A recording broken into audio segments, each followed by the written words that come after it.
name is Eric Maiello. I'm a senior here at NYU Poly studying integrated digital media. When I tell people I go to NYU Poly, they usually see Poly as like a place that's only science and math, people studying all the time. They don't really view it very much as a place with art or artistic students really. So when they hear my major and what I do, it comes as a surprise to see that, like, oh, we do have this here. But we also do have a lot of students here that have their own artistic abilities, whether it's music, singing, playing an instrument, or drawing, painting, you name it. There's people who do it, and they do it at a very high quality also. I started making chainmail back in high school. I actually saw online a little tutorial on how to make rings and a bracelet out of paper clips. So I saw that, went ahead and did that, made a couple bracelets out of paper clips. Then I took a step up. I bought steel wire, made the wire into the rings, cut the rings, shaped them out, and then started making stainless steel bracelets. And I also ended up making a cool gauntlet, like medieval armor. And that's what I did. I did it all through high school. Then I came to Poly, and I saw that the supplier I bought the wire from actually sold colored stuff of aluminum. And I bought some of that stuff, started making bracelets with it. For me, chainmailing, it's really like a meditative kind of thing, you know. Like, I could speed through one in 20 minutes if, I want to get it done real quick, or go a little bit slower. It takes an hour to make, and it's really cool, throw on some cool tunes, just chill out, make a bracelet. Chainmail is a really awesome art form. I mean, there's just so much you can do with it.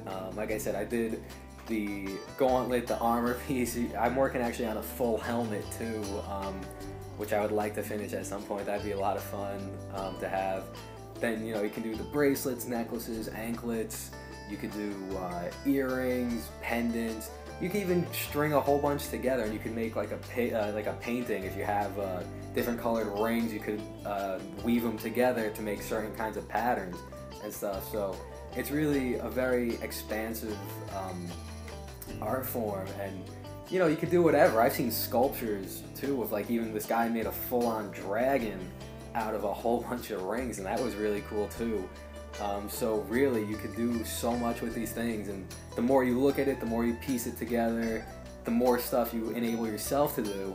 And even just by trying things out, that's how I made my own kinds of patterns, is that I'll just try things out. Worst case scenario, I disassemble it, try it again. I'm Sandy.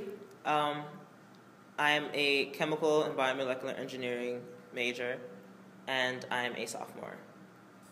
A lot of people who don't understand what engineering or technology is about wouldn't correlate the arts or music or whatever with it. I don't think so, because they kind of just have this mindset of the typical antisocial engineer who's just on the computer all day, even though they're not a computer science major. You know what I'm saying? They have that mindset, but for those who understand engineering and what characteristics someone would have to have that engineering mindset, they would probably understand, okay, creativity is more inclined in that. So I don't think someone who is not understanding of engineering would not expect artistically inclined engineers at all.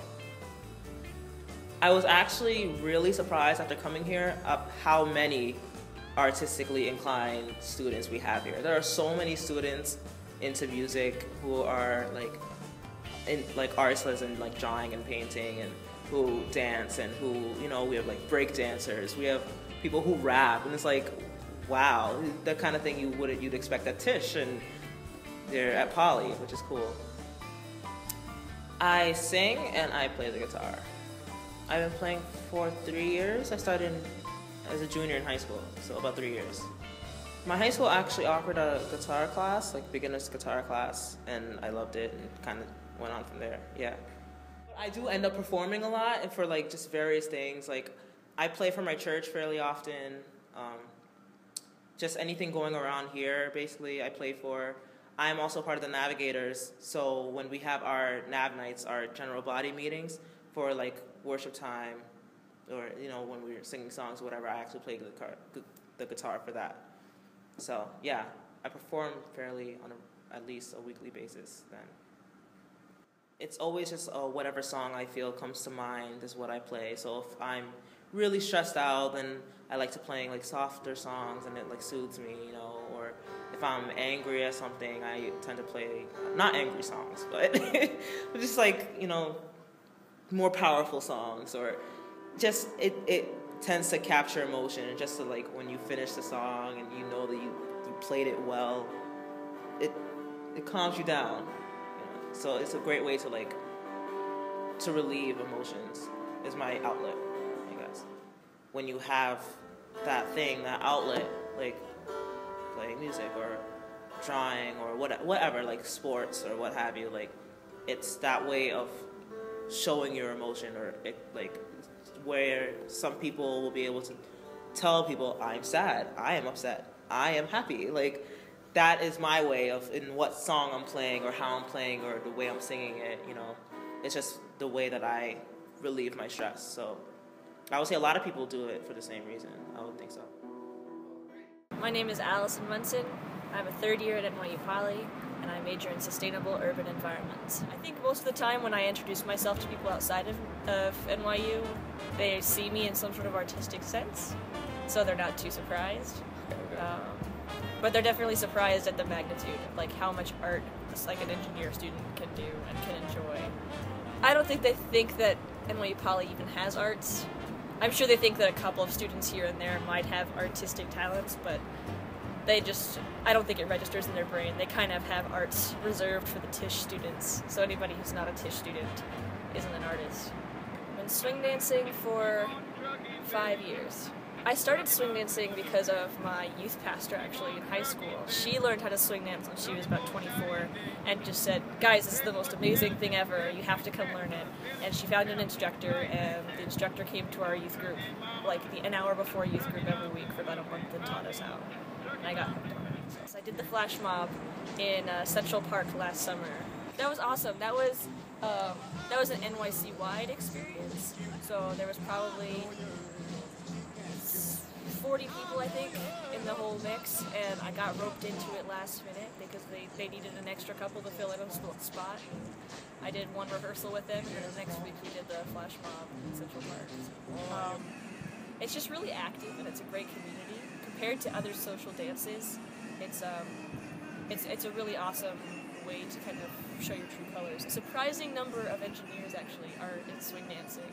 But when I first went to the swing dance community in Houston, I asked a whole bunch of people what they do, and they were all engineers or computer programmers or lab technicians, because it has a lot of rules like engineering that you have to kind of master, but then once you master them, you can kind of break the rules and do whatever you want.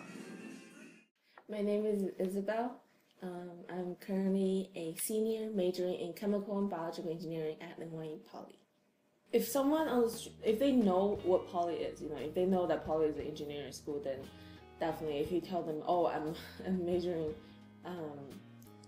if you tell them that, okay, we're having this showcase and then you should come, like people are performing, and they'll probably be like, whoa, I didn't know like engineering school have like people who are talented in that kind of way, you know. They probably think I think, you know, from the movies, the mainstream movies, they portrayed people who are, you know, who likes math and science as these people who are very narrow-minded kind of, and they're only interested in one thing, and, you know, sitting in front of the computer and coding and things like that.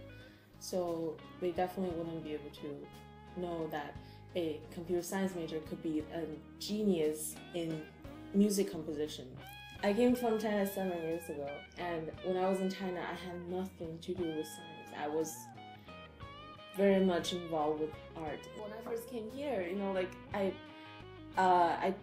took the, you know, the art requirements, you know, in high schools. You know, I was in California, so and then it just suddenly, I don't know what happened. It just, this I can still, you know, even without, you know, those performing art, like, you know, that are very like open and out, kind of presenting yourself in a more like active manner. Like I can still be doing what I like, you know, which is I can still be doing artistic stuff even without the language. So I guess I chose to express yourself on paper. I like drawing portraits. So it's not really a style, but I really like drawing people, their facial expression,